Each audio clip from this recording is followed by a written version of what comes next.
आरोग्य।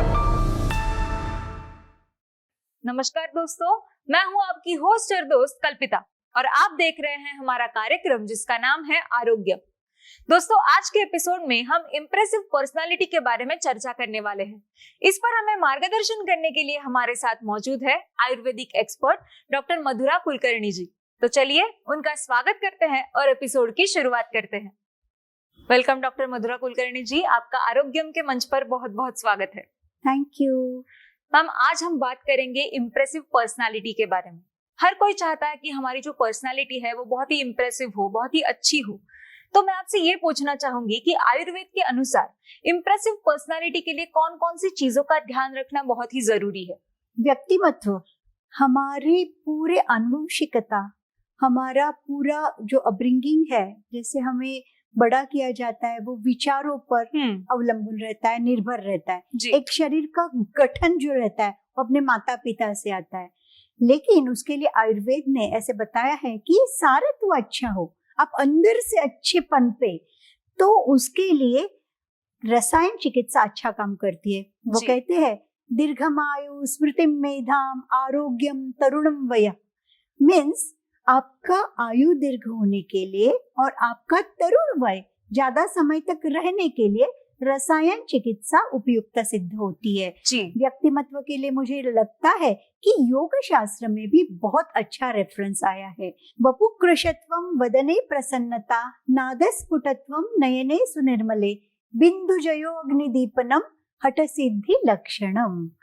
ऐसे सब बताया गया है कि जो हठयोग करते हैं उनके लिए कृश तनु मीन्स सुगठित पतला रहना, उसके साथ चेहरे पर एक प्रसन्नता की आभा रहना, जिनकी आवाज एकदम मीठी हो, जिनकी भूख और पाचन शक्ति अच्छी हो और उनकी प्रतिकार क्षमता अच्छी हो, इम्यूनिटी अच्छी हो, वो सारे हठ सिद्धि के लक्षण हैं, योग अच्छे करने के लक्षण है। समतोल, सुडौलता, यह योग का मेन चीज है। समत्वम योग उच्यते, तो हर एक इसमें सुगठन रहना बहुत ज्यादा जरूरी है और वही आरोग्य का भी लक्षण है, क्योंकि आयुर्वेद भी वही कहता है समदोष समाग्निश्य समधातु मलक्रिया प्रसन्नात्मेन्द्रिय मनः स्वस्थ इत्यभिधीयते। सारी चीजें बैलेंस स्टेट में रहना और अंदरूनी प्रसन्नता, उसके आभा मुख पर रहना और सुगठन अच्छा रहना, यह हमारे आरोग्य का लक्षण है। तो समतोल आरोग्य का लक्षण है। जी बिल्कुल।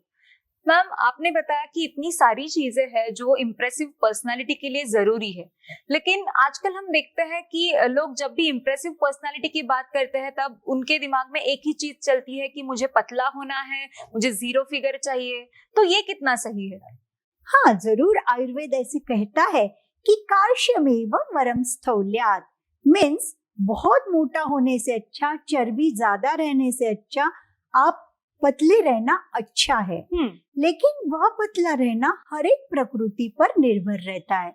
जैसे हाथी की अपनी प्रकृति है, तो हाथी ज्यादा समय तक जिंदा भी रहता है, तो वो तो मोटा रहता है, लेकिन उसकी प्रकृति ऐसी मोटापे की है, तो हाथी पतला नहीं हो सकता। उसी तरह कफ प्रकृति के जो व्यक्ति है उनका मोटापा एक स्वभावतः उनका गुणधर्म है, तो वो पतले नहीं हो सकते, तो उनके लिए 0 फिगर यूज नहीं है, या उनके लिए तकलीफदायक, नुकसानदायक भी हो सकती है, क्योंकि कोई लोग दुराग्रह से, हठ से ऐसे बहुत एक्सटेंसिव और बिना डॉक्टर की सलाह लिए डाइट करते, भूखे रहते हैं। डाइट करते मीन्स एक्चुअली डाइट करना मीन्स ईट राइट, ईट वेल, लेकिन ये लोग खाना बंद ही कर देते हैं अपने मन से, और ऐसे कुछ नेट पर पढ़ के, गूगल करके जो ऐसी चीजें होती है उसके कारण आया हुआ पतलापन वो स्वास्थ्य दर्शक नहीं है, क्योंकि हमारी प्रकृति के अनुसार हमारी जो एक सुगठन है वो निश्चित है।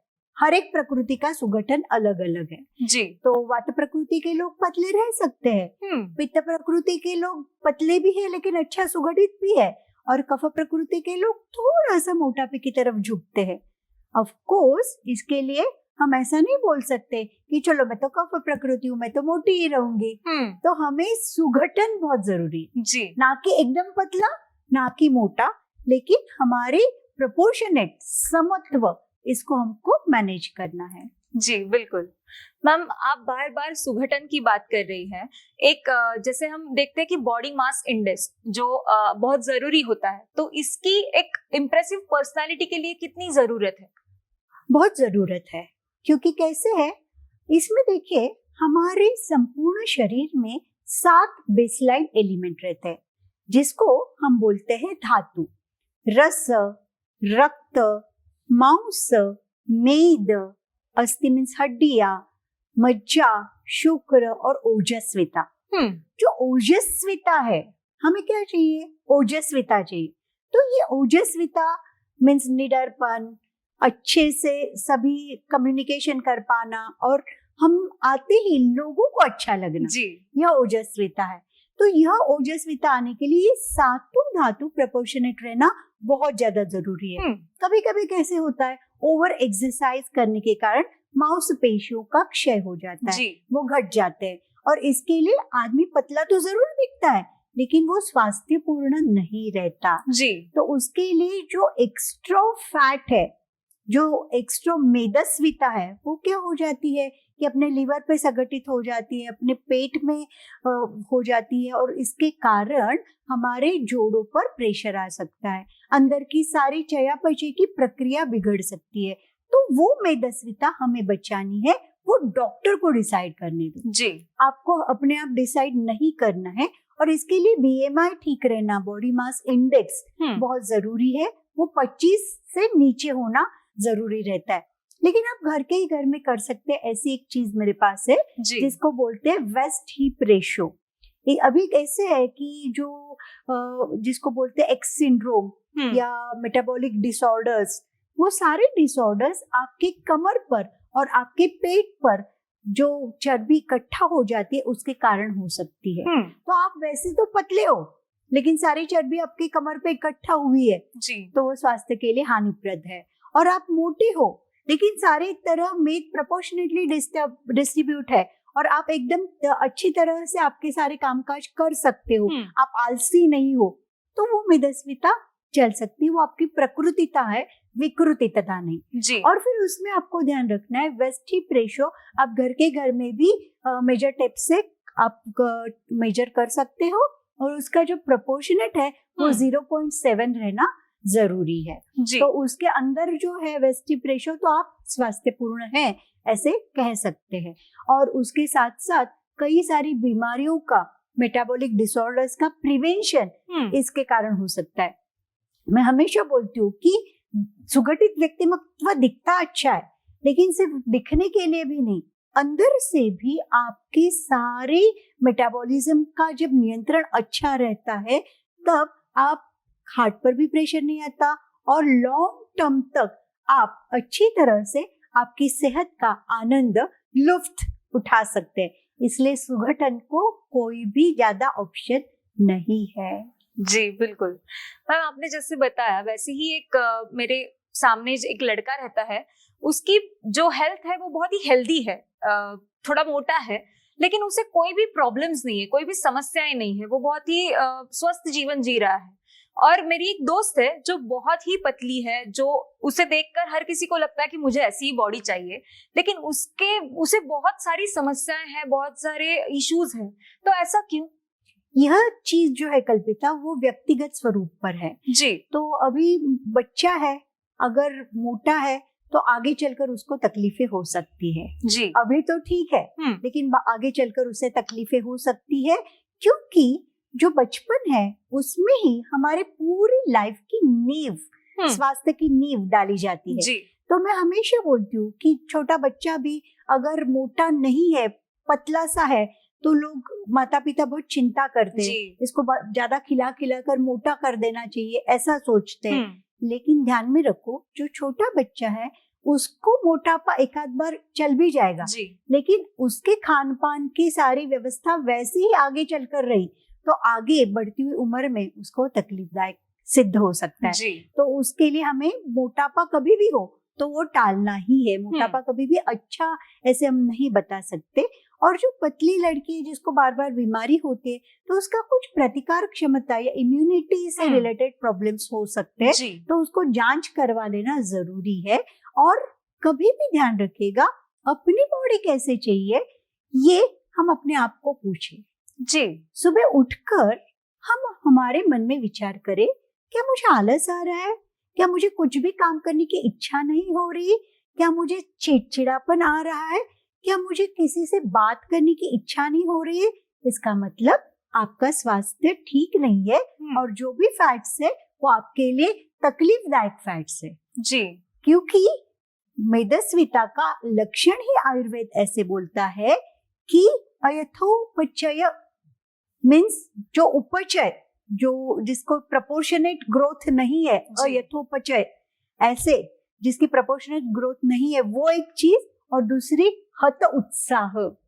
अगर उत्साह कम हो गया इसका मतलब मेद जो बढ़ रहा है वो तकलीफ वाला मेद है जी। और उसके उल्टा अगर आप फूर्तिदायक हो, आप चटपटी, तो आप सारे काम काज अपने अच्छे से कर रहे हो, आपको काम करने में मन है, उत्साह है, तो वो युवा का भी लक्षण है और आपका स्वास्थ्य अच्छा रहने का भी लक्षण है जी। प्रसन्नता, यह पैरामीटर आयुर्वेद ने मेन माना है। जी मैम, जब भी हम इम्प्रेसिव पर्सनालिटी की बात करते हैं तभी एक और चीज है जिस पर बहुत लोगों का ध्यान जाता है और उससे भी लोग इम्प्रेस होते हैं, वो है हमारी स्किन।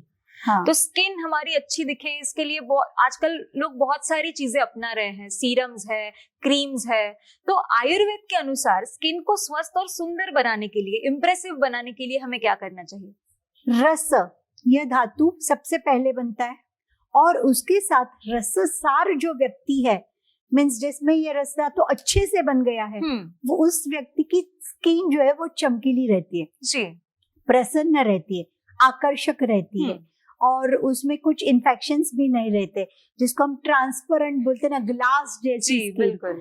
तो ऐसी स्किन रहती है। तो रससार व्यक्ति एक तो जन्म से ही है, वो आनुवंशिकता भी है, हमारे जैसे पुरखों की स्किन होगी वैसी हमारी ज्यादातर स्किन होती है।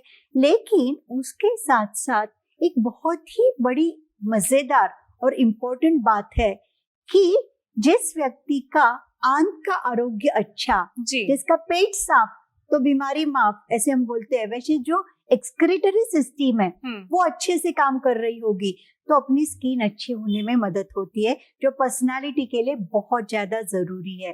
देखो क्यों आपकी चर्बी और मेदस्विता भी बढ़ जाती है, क्योंकि जरूरत से ज्यादा खाना खाना और जरूरत से कम एक्सरसाइज करना। जी। तो एक्सरसाइज करना, व्यायाम, यह हमारे सुगठित व्यक्तित्व का और निखरती त्वचा का मेन राज है। और व्यायाम कैसे करना चाहिए? व्यायाम से क्या हो जाता है? मेदस्विता कम हो जाती है, सुगठितता आती है, सबसे इम्पोर्टेंट आप स्थिर हो जाते हो। जी। जैसे मन का स्थिर होना जरूरी है वैसे शरीर का स्थिर होना भी उतना ही आवश्यक है। इसके लिए व्यायाम और एक्सरसाइज बहुत जरूरी है। लेकिन कितना करना चाहिए एक्सरसाइज? अगर मैं 2 किलोमीटर रन कर सक रही हूँ, एक्सरसाइज कर सक रही हूँ, 2 किलोमीटर तक चल सक रही हूँ, तो मुझे 1 किलोमीटर पर रुक जाना चाहिए। जी। तो अपनी कैपेसिटी से आधा कैपेसिटी तक एक्सरसाइज करना, व्यायाम करना, ये आपके सुगठित व्यक्तित्व का एक नींव बोल सकते हैं, वो बहुत जरूरी है। लेकिन खान पान उतना ही इम्पोर्टेंट है। बिल्कुल। तो कोई भी चीज ज्यादा नहीं खानी है, पोर्शन साइज का आपको ध्यान रखना है। फिर भी अगर आप व्यायाम कर रहे हो तो आपको स्निग्ध आहार की जरूरत है। जी। स्निग्ध आहार मीन्स क्या? मैं हमेशा बोलती हूँ कि जीवित खाना खाओ। जो खाना जिंदा है वही आपको जिंदा दिली भी देगा और जिंदा भी रखेगा।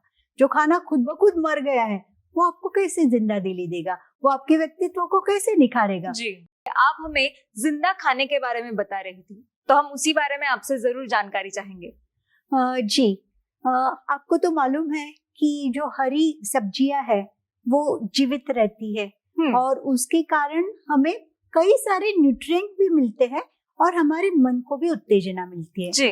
कैसे है? खाना हमारे शरीर का पोषण करता है और मन को सुपोषण देता है।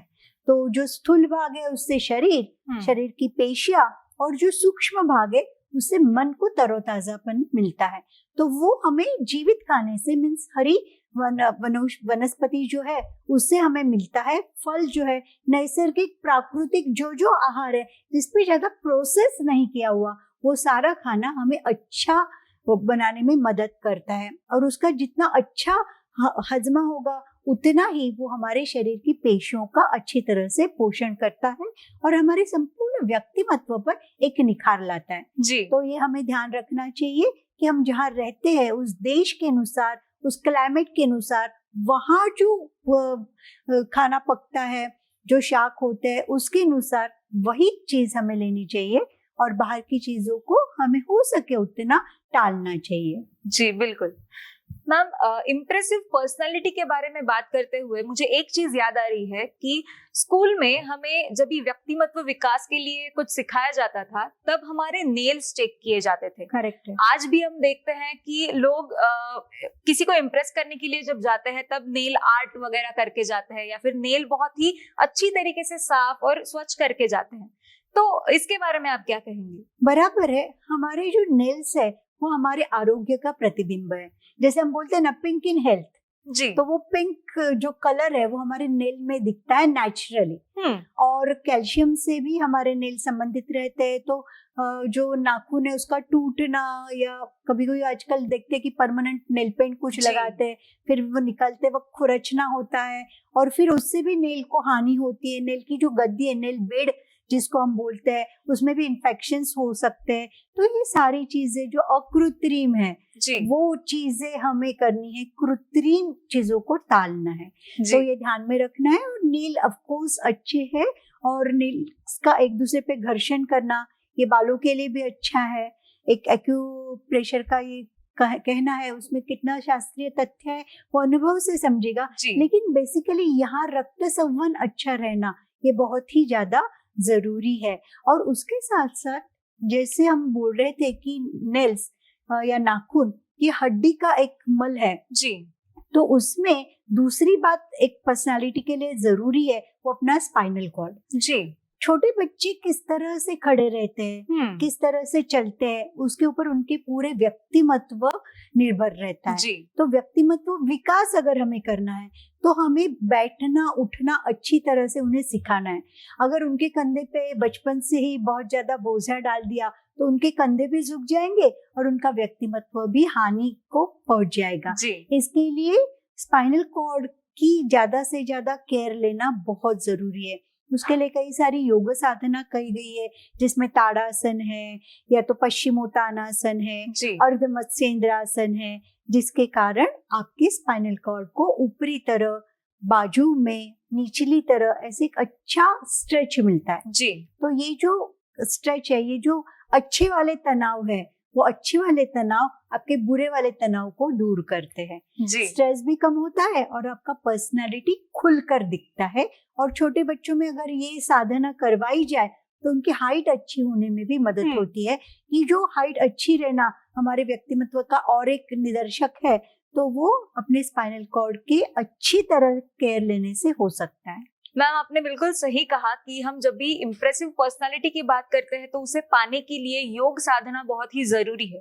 तो मैं आपसे यही पूछना चाहूंगी कि योग साधना के साथ साथ क्या हम पर्सनालिटी को इम्प्रेसिव बनाने के लिए प्राणायाम का भी इस्तेमाल कर सकते हैं?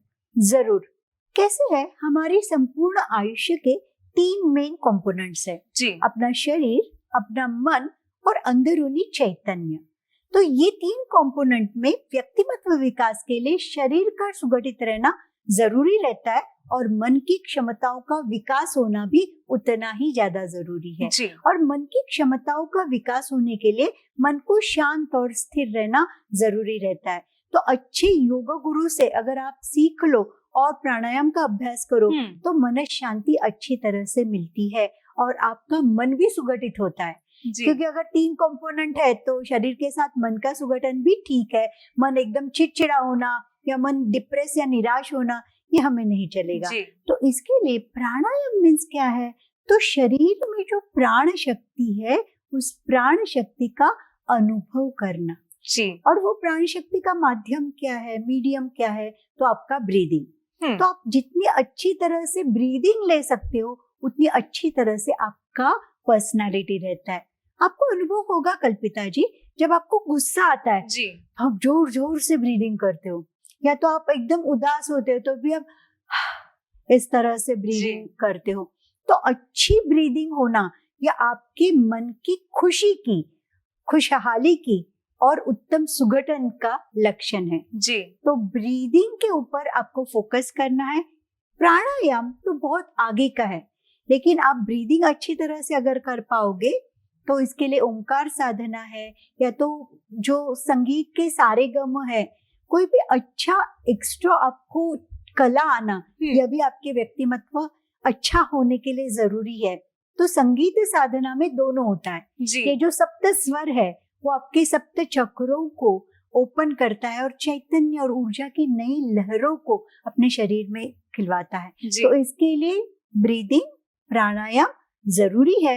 हाँ, ऐसे संशोधन भी हुआ है कि अगर आप सांस को अंदर लो और रुका के रखो, इसको अंतक कुंभक बोलते हैं, जी, और सांस को बाहर छोड़ दो और सांस रुका दो, जिसको बहिर्कुंभक कहते हैं। इनके अभ्यास से भी आपका चयापचय या मेटाबॉलिज्म अच्छा होता है। उसी के साथ साथ राइट नोस्ट्रिल से सांस अंदर लेना और राइट नोस्ट्रिल से सांस बाहर निकालना, यह एक क्रिया है जिसको सूर्य वेदन प्राणायाम कहते हैं।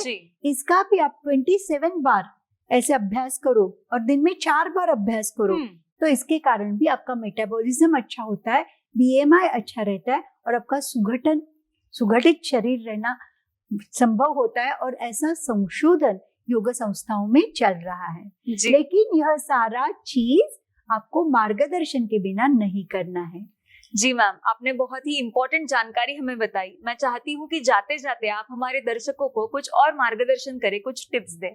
पहली टिप, आपको जितनी भूख लगी है उससे थोड़ा कम खाना खाइए, पेट में थोड़ी जगह छोड़ दीजिए।